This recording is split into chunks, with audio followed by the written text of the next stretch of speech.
இன்றைய முக்கிய செய்திகள். நாட்டின் பாதுகாப்பு குறித்து ராகுல் காந்தி பேச அனுமதி மறுத்த விவகாரம்.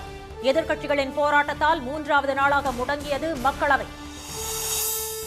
எஸ்ஐஆர் என்ற பெயரில் மேற்கு வங்கம் குறிவைக்கப்படுகிறது. உச்சநீதிமன்றத்தில் வாதாடிய மம்தா பானர்ஜி பரபரப்பு குற்றச்சாட்டு. தமிழ்நாட்டின் வளர்ச்சியை பாஜகவும் அதன் கூட்டாளிகளும் தடுப்பதாக குற்றச்சாட்டு. மீண்டும் திமுக ஆட்சி அமைப்பது உறுதி என ஸ்டாலின் திட்டவட்டம்.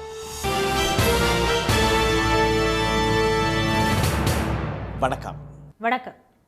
குடியரசுத் தலைவர் உரையின் மீது எதிர்க்கட்சித் தலைவர் திரு ராகுல் காந்தியை பேச அனுமதிக்க வலியுறுத்தி எதிர்க்கட்சிகள் தொடர்ந்து முழக்கங்களை எழுப்பியதால் மக்களவை நாள் முழுவதும் முடங்கியது. நாடாளுமன்ற பட்ஜெட் கூட்டத்தொடர் கடந்த 28ஆம் தேதி தொடங்கியது. அன்றைய தினம் இரு அவைகளின் கூட்டத்தில் குடியரசுத் தலைவர் திருமதி திரௌபதி முர்மு உரையாற்றினார். அவரது உரைக்கு நன்றி தெரிவிக்கும் தீர்மானத்தின் மீது மக்களவையில் நேற்று முன்தினம் பேசிய எதிர்க்கட்சித் தலைவர் திரு ராகுல் காந்தி டோக்கலாம் பகுதியில் சீன ராணுவத்தின் அத்துமீறல் குறித்து முன்னாள் ராணுவ தளபதி நரவனே எழுதியுள்ள புத்தகத்தை மேற்கோள் காட்டி பேசினார். இதற்கு மத்திய அமைச்சர்கள், பாஜக உறுப்பினர்கள் எதிர்ப்பு தெரிவித்ததால் மக்களவை ஒத்திவைக்கப்பட்டது. நேற்று மீண்டும் திரு ராகுல் காந்தி பேச முற்பட்ட போது அவருக்கு அனுமதி மறுக்கப்பட்டது. மேலும் அவைக்கு குந்தகம் விளைவிக்கும் வகையில் நடந்து கொண்டதாக 8 எம்பிக்களை அவைத் தலைவர் கூட்டத்தொடர் முழுவதும் சஸ்பெண்ட் செய்தார்.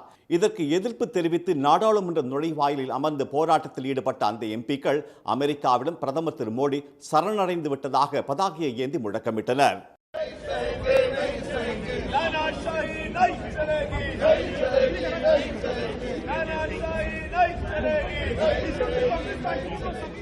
இதன் பின்னர் மக்களவை இன்று காலை கூடியதும் திரு ராகுல் காந்தியை பேச அனுமதிக்க வலியுறுத்தியும் 8 எம்பிக்கள் சஸ்பெண்ட் செய்யப்பட்டதை கண்டித்தும் எதிர்க்கட்சி உறுப்பினர்கள் முழக்கமிட்டனர். இதனால் முதலில் 12 மணி வரையும் பின்னர் 2 மணி வரையும் மக்களவை ஒத்திவைக்கப்பட்டது.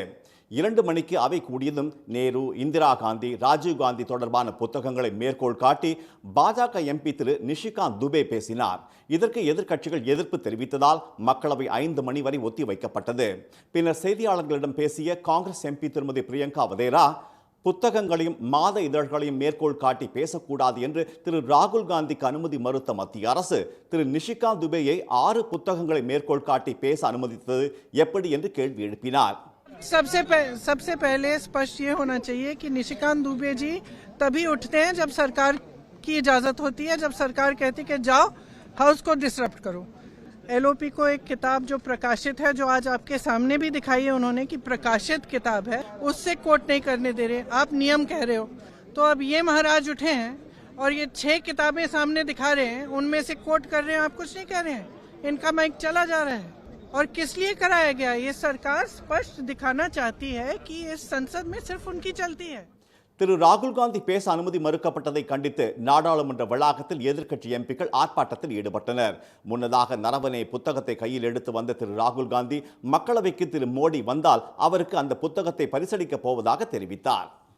எஸ்ஐஆர் என்ற பெயரில் மேற்கு வங்கம் குறிவைக்கப்படுவதாகவும் தங்களுக்கு நீதி கிடைக்கவில்லை என்றும் உச்சநீதிமன்றத்தில் முதலமைச்சர் செல்வி மம்தா பானர்ஜி நேரில் வாதிட்டது பரபரப்பை ஏற்படுத்தியுள்ளது. தமிழகத்தை போல் மேற்கு வங்க மாநிலத்திலும் வாக்காளர் பட்டியல் சிறப்பு தீவிர திருத்த பணியை மேற்கொண்ட இந்திய தேர்தல் ஆணையம் 58 லட்சம் வாக்காளர்களை நீக்கி வரைவு வாக்காளர் பட்டியலை வெளியிட்டுள்ளது. மேலும் 1 கோடிக்கும் மேலானவர்களுக்கு ஆவணங்கள் கோரப்பட்டுள்ளது. இதற்கு எதிர்ப்பு தெரிவித்து மேற்கு வங்கம் சார்பில் பல்வேறு தரப்பினர் உச்சநீதிமன்றத்தில் வழக்கு தொடர்ந்துள்ளனர். முதலமைச்சர் செல்வி மம்தா பானர்ஜி தாக்கல் செய்த மனுவில் 2026 சட்டப்பேரவைத் தேர்தலை எஸ்ஐஆர் அடிப்படையில் திருத்தப்பட்ட புதிய வாக்காளர் பட்டியலை வைத்து நடத்தாமல் அதற்கு முந்தைய வாக்காளர் பட்டியலை வைத்தே நடத்த வேண்டும் என்று கோரப்பட்டுள்ளது. உச்சநீதிமன்ற தலைமை நீதிபதி திரு சூரியகாந்த், நீதிபதிகள் திரு ஜாய் மால்யா பக்சி, திரு விபுல் பான்சோலி ஆகியோர் முன்பு இந்த வழக்கு இன்று விசாரணைக்கு வந்தது. அப்போது வாதிட்ட மேற்கு வங்க முதலமைச்சரும் வழக்கறிஞருமான செல்வி மம்தா பானர்ஜி எஸ்ஐஆர் பணிகள் வாக்காளர்களை சேர்ப்பதற்கு நடத்தப்படாமல் வாக்காளர்களை நீக்குவதற்காகவே நடத்தப்படுவதாக குற்றம் சாட்டினார். ஒரு பெண் திருமணமாகி தனது கணவர் வீட்டுக்கு சென்ற பிறகு தந்தை பெயரை நீக்கி கணவர் பெயரை வழங்கினால் மிஸ் மேட்ச் என்று கூறி வாக்காளர் பட்டியலில் பெயர் சேர்க்க மறுக்கப்படுவதாக அவர் சுட்டிக்காட்டினார். சொந்தமாக வீடு வாங்கி வேறு இடத்துக்கு சென்றவர்கள், வாடகை வீடு மாறியவர்களின் பெயர்கள் நீக்கப்பட்டுள்ளதாகவும் அவர் தெரிவித்தார். எஸ்ஐஆர் பணிகளுக்கு எதிராக தொடக்க முதலே போராடி வருவதாகவும் எஸ்ஐஆர் பணிகள் முடிந்த பின்னும் தங்களுக்கு நீதி கிடைக்கவில்லை என்றும் கதவுக்கு பின் நின்று நீதி கதறி அழுவதாகவும் செல்வி மம்தா பானர்ஜி கூறினார். தேர்தல் ஆணையத்துக்கு 6 கடிதங்களை எழுதிய போதும் எந்த பதிலும் வரவில்லை என்றும் கொத்தடிமை போல் உணர்ந்ததாகவும் அவர் தெரிவித்தார். அப்போது குறுக்கிட்ட தலைமை நீதிபதி மேற்கு வங்கத்திற்காக வாதாடும் பிரபல வழக்கறிஞர்களின் வாதத்திற்கு ஏற்ப அவ்வப்போது தேர்தல் ஆணையத்திற்கு உத்தரவுகள் பிறப்பிக்கப்பட்டதாக கூறினார். தொடர்ந்து வாதிட்ட செல்வி மம்தா பானர்ஜி, தேர்தல் பணி பார்வையாளர்களிடம் விளக்கம் கேட்காமலேயே வாக்காளர்கள் பெயர்கள் நீக்கப்பட்டுள்ளதாகவும், வாக்காளர் பட்டியலில் புதிதாக பெயர் சேர்க்க ஆதார் அட்டையை ஆவணமாக ஏற்க தேர்தல் ஆணையம் மறுப்பதாகவும் அவர் தெரிவித்தார். விரைவில் தேர்தல் நடைபெற உள்ளதால் மேற்கு வங்கம் குறிவைக்கப்படுவதாகவும், 2 ஆண்டுகள் ஆகும் ஒரு வேலையை 2 மாதங்களில் செய்து முடிக்க தேர்தல் ஆணையம் விரும்புவதாகவும் செல்வி மம்தா பானர்ஜி கூறினார். நாட்டிலேயே எங்கும் இல்லாத வகையில் மேற்கு வங்க மாநிலத்திற்கு மட்டும் பாஜக ஆளும் மாநிலங்களைச் சேர்ந்த 8000 அதிகாரிகள் மைக்ரோ அப்சர்வர்களாக நியமிக்கப்பட்டுள்ளதாக அவர் தெரிவித்தார்.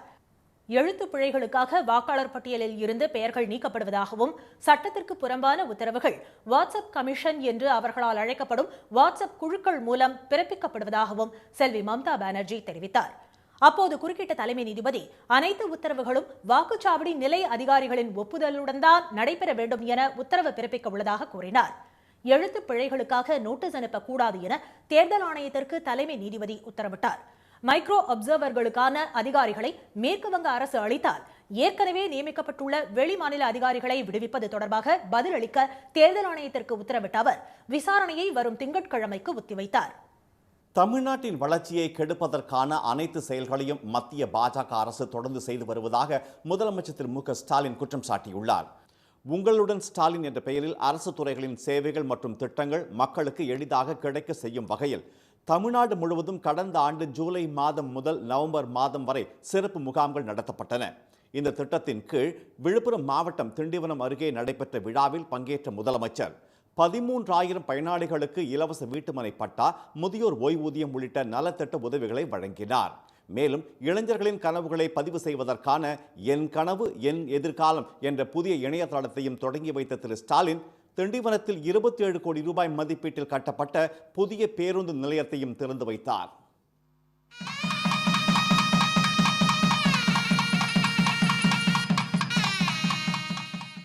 விழாவில் பேசிய முதலமைச்சர் திரு ஸ்டாலின், 100 நாட்களில் 4.5 லட்சத்திற்கும் மேற்பட்ட மனுக்களுக்கு தீர்வு காணப்பட்டதாகவும், மக்களின் குறைகளை விரைந்து தீர்ப்பதில் திராவிட மாடல் அரசு முனைப்புடன் செயல்பட்டு வருவதாகவும் தெரிவித்தார். மத்திய பாஜக அரசும் அதன் கூட்டாளிகளும் தமிழ்நாட்டின் வளர்ச்சியை கெடுக்க அனைத்து செயல்களையும் செய்து வருவதாக குற்றம் சாட்டிய திரு ஸ்டாலின், மீண்டும் திமுக ஆட்சி அமைந்து தமிழ்நாட்டை நம்பர் 1 மாநிலமாக உயர்த்துவோம் என்றும் கூறினார். 78452 52525 என்ற நம்பருக்கு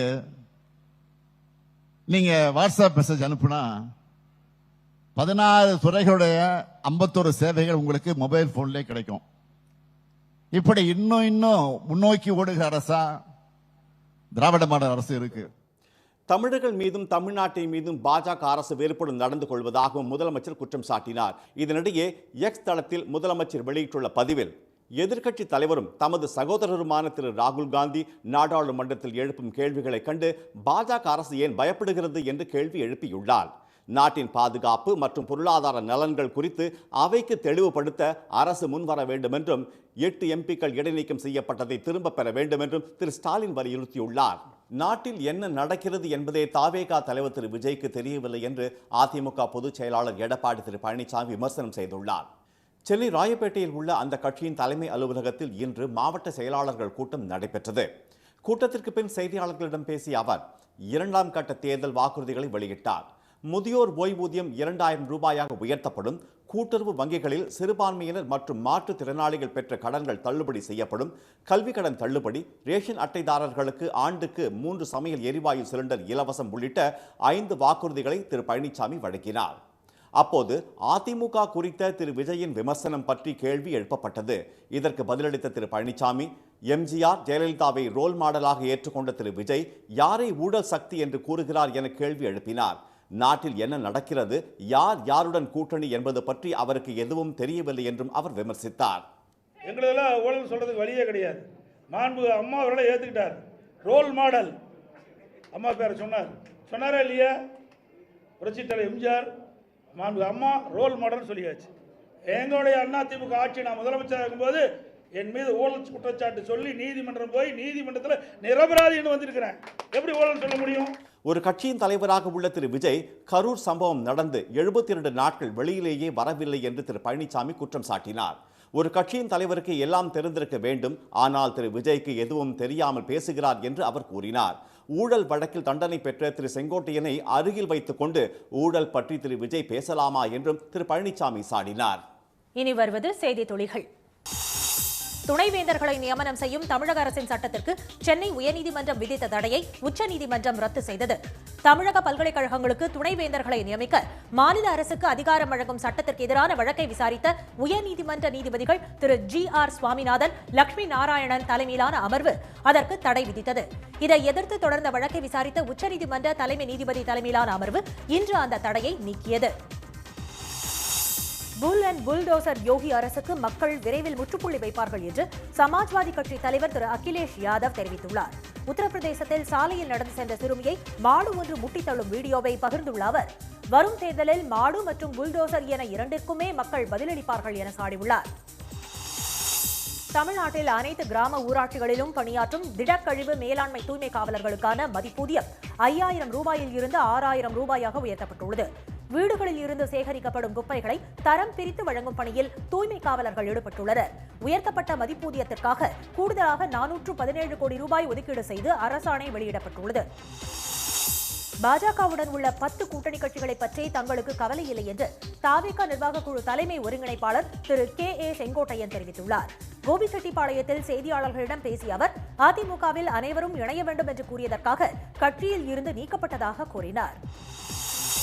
மத்திய அரசின் 2026 பட்ஜெட்டில் தமிழ்நாட்டுக்கு ஒதுக்கிய நிதி 0 என கன்னியாகுமரி மாவட்டம் நாகர்கோவில் மாநகர் மற்றும் மதுரை மாவட்டம் திருமங்கலம் சுற்றுவட்டார பகுதிகளில் ஒட்டப்பட்டுள்ள சுவரொட்டிகளால் பரபரப்பு நிலவியது. கடந்த 1ஆம் தேதி மக்களவையில் தாக்கல் செய்யப்பட்ட நிதிநிலை அறிக்கையில் தமிழ்நாட்டிற்கு எந்த நிதியும் ஒதுக்கப்படவில்லை என அதில் குற்றம் சாட்டப்பட்டுள்ளது.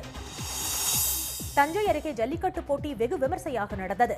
மாதாக்கோட்டையில் வாடிவாசலில் இருந்து சீறி பாய்ந்த காளைகளை மாடுபிடி வீரர்கள் போட்டி போட்டு அடக்கினர்.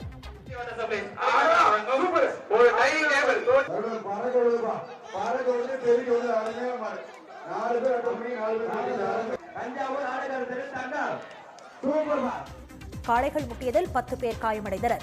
காளைகளை அடக்கிய வீரர்களுக்கும் அடங்காத காளைகளின் உரிமையாளர்களுக்கும் பரிசுகள் வழங்கப்பட்டன. இன்றைய வர்த்தக முடிவில் மும்பை பங்குச்சந்தை குறியீட்டு எண் சென்செக்ஸ் 78 புள்ளிகள் அதிகரித்து 83,818 புள்ளிகளாக இருந்தது. தேசிய பங்குச்சந்தை குறியீட்டு எண் நிஃப்டி 48 புள்ளிகள் உயர்ந்து 25,776 புள்ளிகளாக நிறைவடைந்தது. சென்னையில் இன்று ஆபரண தங்கம் விலை சவரனுக்கு 5,040 ரூபாய் உயர்ந்து 1 சவரன் 1,19,200 ரூபாயாகவும் 1 கிராம் 14,900 ரூபாயாகவும் உள்ளது. வெள்ளி விலை கிராமுக்கு 20 ரூபாய் அதிகரித்து 1 கிராம் 320 ரூபாயாக உள்ளது. மீண்டும் இன்றைய முக்கிய செய்திகள். குடியரசுத் தலைவர் உரை மீது ராகுல் காந்தியை பேச அனுமதிக்க வலியுறுத்தி எதிர்க்கட்சிகள் தொடர்ந்து முழக்கங்களை எழுப்பியதால் மக்களவை முடங்கியது. SIR என்ற பெயரில் மேற்கு வங்கம் குறிவைக்கப்படுவதாகவும் நீதி கிடைக்கவில்லை என்றும் உச்சநீதிமன்றத்தில் மம்தா பானர்ஜி நேரில் வாதிட்டது பரபரப்பை ஏற்படுத்தியுள்ளது. தமிழ்நாட்டின் வளர்ச்சியை கெடுப்பதற்கான அனைத்து செயல்களையும் மத்திய பாஜக அரசு தொடர்ந்து செய்து வருவதாக முதலமைச்சர் ஸ்டாலின் குற்றம் சாட்டியுள்ளார். இத்துடன் இந்த செய்திகள் நிறைவடைந்தன. மீண்டும் சன் டிவியில் செய்திகள் காலை 7:30 மணிக்கு. செய்திகளை உடனுக்குடன் தெரிந்து கொள்ள QR கோடை ஸ்கேன் செய்து சன் நியூஸ் வாட்ஸ்அப் சேனலோடு இணைந்திருங்கள். வணக்கம். வணக்கம்.